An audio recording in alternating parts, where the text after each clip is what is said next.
नमस्कार. आपल्याला आज एका कृषी केंद्रावर एक शेतकरी भेटलेले आहेत. त्यांना एकरी कापसाचं 25 क्विंटल ॲव्हरेज मिळालेलं आहे. त्यांचं माहिती आपण घेऊ, कसं कसं नियोजन केलेलं आहे कापसाचं. सांगा भाऊ, एकदा तुमचं नाव सांगा आणि तुमची कोणती व्हरायटी होती आणि तुम्ही मशागत कशी केली समजा शेतीची. माझं नाव आहे राम गोविंद तिरडे, राहणार चाटोलीचा आहे, तालुका पालम, जिल्हा परभणी. पहिल्यांदा आम्ही तिरी केली. नंतर तिरीच्या नंतर एक दिन 2 महिने तळू देतात, नंतर पाळी घालतात, नंतर पाणी पडल्याच्या नंतर त्याला रेगाटतात. निघायच्या टाईमला रेगाटून त्याच्या मागं 20-20-0-13चा खात पेरतो. नंतर सरकी लावून करतात. आणि त्याला आम्ही बिग बॉस, ॲडव्हान्स, अशा मोक्ष अशा बॅगा लावतो. आम्हाला एकरी 25 क्विंटल कापूस होते. बरं, लागवण किती बाय कितीवर केली आपण? 4 बाय 1 वर. 4 बाय 1. त्याला सुरुवातीला रेघाट्याला कोणता खत वापरला आपण? 20-20-13.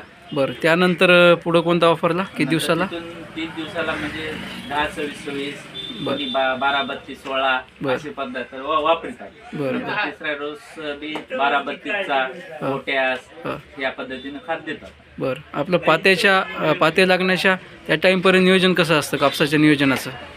पाते लागण्याच्या आधीचे हे खताचंच नियोजन राहते. बरं. फवारण्याच्या राहतात. बरं, कोळपणी निंदन किती घेता आपण तुम्ही त्या टाईमपर्यंत? कोळपणी 2-3 वेळेस कोळपणी होते. बरं, आणि पात्याच्या अवस्थेमध्ये येईपर्यंत फवारणी किती घेता? स्प्रे सगळे टोटल म्हणलं तर आमचे 8-9 फवारणी होतात. बरं बरं. एक खर्च येतो एकरी किती? 35,000. बरं बरं. आणखीन काय सांगाल तुम्ही समजा कापसाचे उत्पादन वाढवण्यासाठी आपल्याला काय काय करायला पाहिजे मग?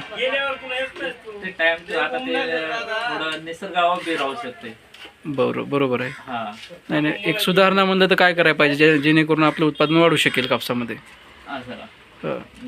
त्याला सुधारणा म्हणजे फक्त एवढंच आहे, खताचं नियोजन, फवारणीचं नियोजन. बरं, त्या गोष्टीचे नियोजन लावून केलं वेळेवरच करायला पाहिजे. वेळेवर करायला पाहिजे. वेळेवर करावं लागतं. बरं बरं. तुमचं खताचं नियोजन तुम्ही सांगितलं, तसंच आपण स्प्रे वगैरे फवारणीचं नियोजन कसं असतं तेवढं सांगा तुम्ही आम्हाला. फवारणीचे पहिल्यांदा म्हणजे 10 दिवसाला आधी फवारणी घेतो. 10 दिवसाला. नंतर 10 दिवसानंतर पोळ्याच्या नंतर थोडे थ्रिप्स हे ते जास्त राहते, मावा तुडतुडा, त्याच्याकरता थोडे 12 दिवसाला 10 दिवसाला फवारणी चालू राहते. बरोबर. कंपल्सरी तर 13 ते 14 दिवसाला फवारणी करतातच आम्ही. बरोबर. असं आहे. आता तुम्हाला एकंदरीत आता समजा कापूस जाण्याच्या ह्याच्यामध्ये आहे तर तुम्हाला एकंदरीत उत्पन्न किती भेटेल म्हणजे तुम्ही एकरी समजा आपल्याला? 25 क्विंटल उत्पन्न होते. बरं. याच्या मागं तुमचं समजा 25 क्विंटल येणं हे खूप भरपूर झालं ते पण.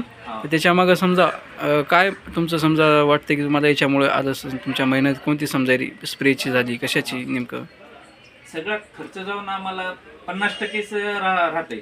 ठीक आहे. सगळं खर्च जाऊन ठीक आहे. म्हणजे त्याच्यात वेचणी आली, फवारणी आली, सगळे मेहनत आली, 50% शिल्लक राहते. बरोबर. त्याच्यात घरचे करणार असलं तर राहतही जास्त. आता तुम्ही कापूस खरेदी केंद्राला घालणार आहेत का समजा मोकळं आपलं मार्केटमध्ये समजा? केंद्राला जाणार. बरोबर. त्यासाठी आपल्याला एक नोंदणी करावी लागते, ते तुम्ही केलेली आहे का? आता नाही, आता तर लगेच आहे. आता सध्या काय रस्ते नसल्यामुळे कापूस आणता येईना, ते शेतामध्येच आहे. ज्यावेळेस रस्ते झाले, आता 15 दिवसामध्ये रस्ते झाले की नोंदणी करणं लगेच घालणार. नोंदणीसाठी ऑनलाईन प्रक्रिया आहे ती माहिती आहे का तुम्हाला? काय आहे? हो, 7-12 लागायची. बँकेचं पासबुक, आधार कार्ड आणि ते 7-12 पेरा लागते कापसा. बरोबर. पीक पाहणी केलेली पाहिजे कापूस पिकाची. ते किसान ॲप म्हणून आहे, कपास किसान, त्यावर नोंदणी केल्यानंतर तुम्हाला तिथं घालता येतो कापूस आपण केंद्रावर. बरोबर. आपल्याला ते केंद्र देतात, तिथं नेऊन आपण घालायचं. भाव काय माहिती आहे का केंद्राचा? 8,200 का? 200 काहीतरी आहे. बरं. ठीक आहे. धन्यवाद तुम्ही मार्गदर्शन केल्याबद्दल आम्हाला. ठीक आहे.